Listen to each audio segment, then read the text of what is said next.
It's time for Leftovers, people. We take a topic, 15 minutes with no prep and no notes. A little unfair with this one because I would say we've been thinking about and even talking about this conversation for a while, but we think it's important to bring up on the podcast. We just did a main episode on abortion. I would encourage you to go back and listen to that. But right now, we're going to talk about Amendment 4. It's going to be on the ballot this November in Florida, and some other states as well have a very similar amendment that is proposed. I'm going to read the amendment, and then we're going to talk about the problems with it. We're going to talk about how we think Christians should think about and even vote on this issue. Amendment 4 has to do with abortion. The title of this amendment is Amendment to Limit Government Interference with Abortion. That title in and of itself is crazy because it's deceiving right off the bat, that we don't want the government to be involved in abortion. And I think some people who even think abortion is wrong would go, sure, we just think the government should outlaw it and be done with it and move on. Right. But that's not what the amendment is saying. By the way, if you're new, I am joined by Nate O'Brien. That's right. That's right. It wasn't just me here, even though I was talking a lot at the beginning. No, I mean, you were doing great. I didn't want to interrupt. We just have a good amount to cover, so I was trying to get right to it. So here's what the amendment says. Title, Amendment to Limit Government Interference with Abortion. No law shall prohibit, penalize, delay, or restrict abortion before viability, we'll talk about that, or when necessary to protect the patient's health, as determined by the patient's health care provider. This amendment does not change the legislator's constitutional authority to require notification to a parent or guardian before a minor has an abortion. All right. What are the problems with this, Nate? There's so many of them. We want to dive into them one by one. Go, just start at the beginning. So the title, Amendment to Limit Government Interference with Abortion, it really is, that's not it. The ultimate purpose of this is to legalize abortion entirely and have zero restrictions on it and not even have to require parental consent, even Correct. though it's parental notification. Right. So just the title itself is deceiving and wrong. Doesn't even tell you the ultimate purpose of the amendment. And it's deceiving and wrong on purpose. Right. It doesn't want you to know exactly what all it's saying. Yep. So that it can push some underhanded legislation through. That's why we want to take our time to pay attention to the verbiage and to really dig into what exactly it's saying. Yep. And it says, no law shall prohibit, penalize, delay, or restrict abortion. Before viability. Right. But Right. before we talk about viability, Yep. just that statement alone, that should tell you all you need to know. There should be no laws prohibiting or restricting abortion. You know how dangerous that is, to Yes. say that we're not going to restrict abortion in any way. In any way. Correct. There's no laws that can be made. We're not going to even punish it. We're not going to delay it. We're not going to prohibit it Yep. under any circumstance. Yep. Under any circumstance. Yeah. We're going to just go ahead and say it's okay to murder a child. Yep. Before viability. Nate, Right. why is the word viability so problematic? Does not have an objective definition. It is a subjective definition that can change from doctor to doctor. In most cases, it can be generally, I mean, I'm looking up the definition right now. Medical viability is generally considered to be roughly between 23 and 24 weeks of gestational age, meaning that the newborns might have less than 50% chance. So words like generally, between, chance of dying or surviving with severe impairment, and so forth and so on. And so definitions of this are not fixed, especially in the medical community. It's going to differ. And I gave a personal example in our last podcast. So if you've not listened to that, go ahead and do that. I was born 2 months premature. My mom was told I was not going to live. I had to get hooked up to experimental lungs, medications, and all kinds of things to keep me going. So I lived despite the fact that at the time the medical community said I was not viable. Here I am viabling all over the place. Most viable, mostly viable. I need some more sleep, but mostly viable. And so that word viability isn't set and defined. It's not in concrete. Even if it did, it means, can I make it outside of the womb without care? So many babies. Yep. Who's making it outside of the womb without care? Yep. Who gets to determine that medical care would actually cause the baby to live or to die? We don't know the future. Yep. And so hanging all of this, prohibiting, penalizing, delaying, restricting before viability, a term that is not concretely defined one way or the other.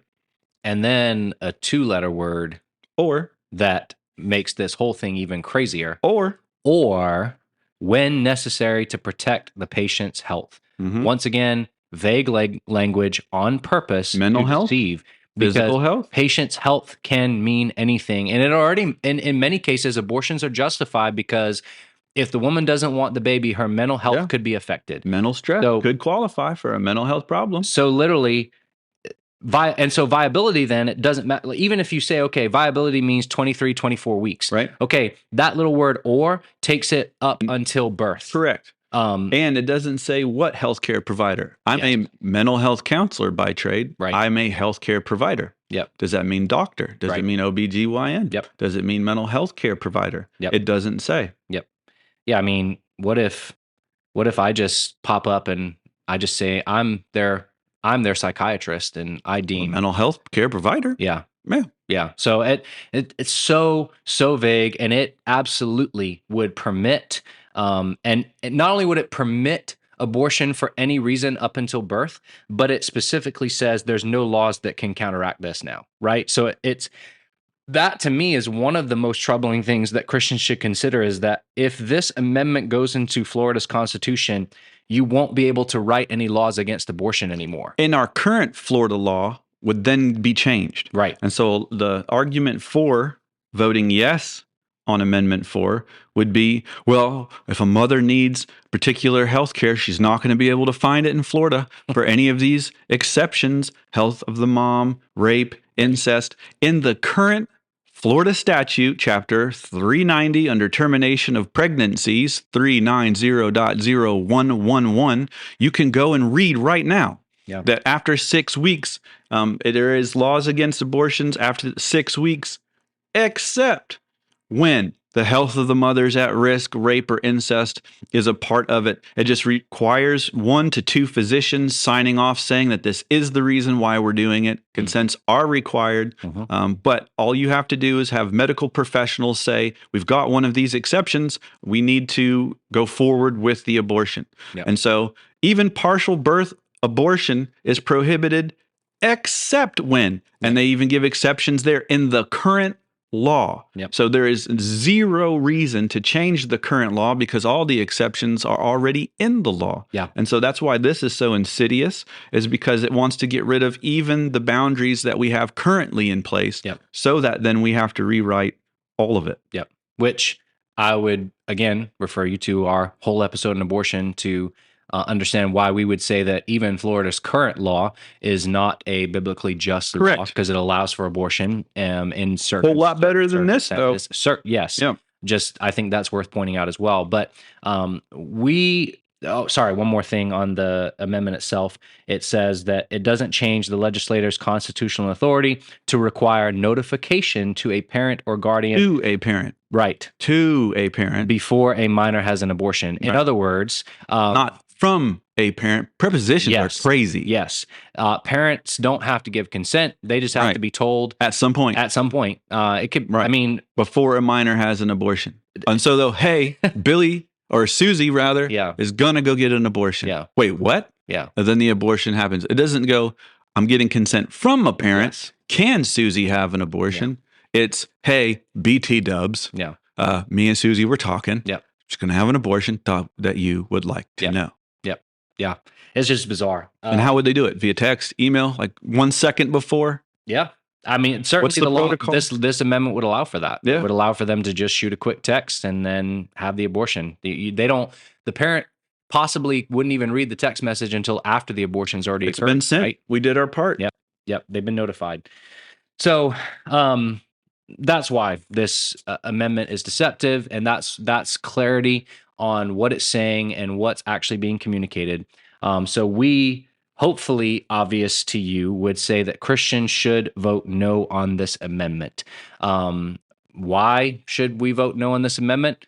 because we believe abortion is murder, because we believe all the things that we said in our full episode on abortion. And again, as a pastor, I don't go out saying, hey, vote yes and no on this and this and this and this. But this is not a political issue. This is a Christian issue. It's an issue of life. This is something that every Christian, every pastor should be able to stand flat-footed and speak the truth unapologetically on. That Christians should vote no on this particular amendment. I cannot imagine a scenario where it would honor the Lord to vote yes on this amendment. And if I may, Romans 1:31, or let's start in 29 and go to the end. They were filled with all manner of unrighteousness, evil, covetousness, and malice, envy, murder, strife, deceit, maliciousness. They are gossips, slanderers, haters of God, insolent, haughty, boastful, inventors of evil, disobedient to parents, foolish, faithless, heartless, ruthless. Though they know God's righteous decree that those who practice such things, abortion, murder, it is hater of God, haughty, insolent. You are prideful to think you can take out God's creation. It's an invention of evil. It goes against what God would have you do. It is foolish, faithless, heartless, and ruthless. And it says in verse 32, those who practice such things deserve to die. Warning number one to those who participate. But then here's the reason why we're even having this particular podcast. They not only do them, but give approval to those who practice them. When we vote, when we go out and we vote, we are giving approval to a political platform over another political platform, or a proposition over another proposition. We will be held accountable how we voted when we go before God. And he will ask us, why did you give approval to the things I hate? And so it's a warning to me. It's a warning to you that it might not seem like it's a big deal, but how are you going to justify before God why you said, I think baby should be murdered up until, I guess the very end of the pregnancy for little to no reason. And so I want to be able to have you stand before God and say, was the amendment, was it honoring to God? No. So I voted no against it. Is our current law great? No. I don't remember voting for that, but I can vote no in this particular regard because I don't want to be someone who gives approval to such a horrific practice. So this has zero to do with a political party affiliation, political candidate. None of that is at play here whatsoever. So lest you think I am promoting any political candidate or party, this has nothing to do with that. And I don't care who wrote this law, who supports it. It really does not matter. This is something Christians should vote no on. And let me just add, I don't know if this would be interesting to you or not, but I can't vote, unfortunately, in this country because I'm a Bahamian citizen still.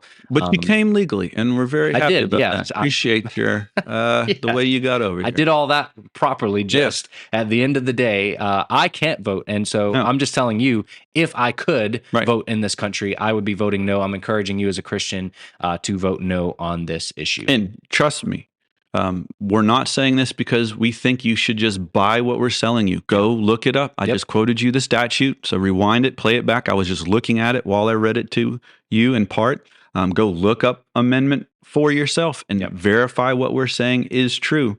But we care enough about you and about the state of your soul and ours to tell you these things. And in fact, our hearts are broken over both political parties at this point and their handling of abortion and what they are thinking about doing about it in this case and in that case. So we're not here as a support of either one necessarily, but as a believer in particular, I've got to look at the platforms and I've got to try to cast my vote to the one who gives the most glory to God, even if it's just a little bit more than the other. I'm encouraged, at least I'm seeing a lot of Christians in churches who I don't see speaking up in areas where I think they should speak up at times, but they are speaking up on this issue. And I think it's because it's so clear.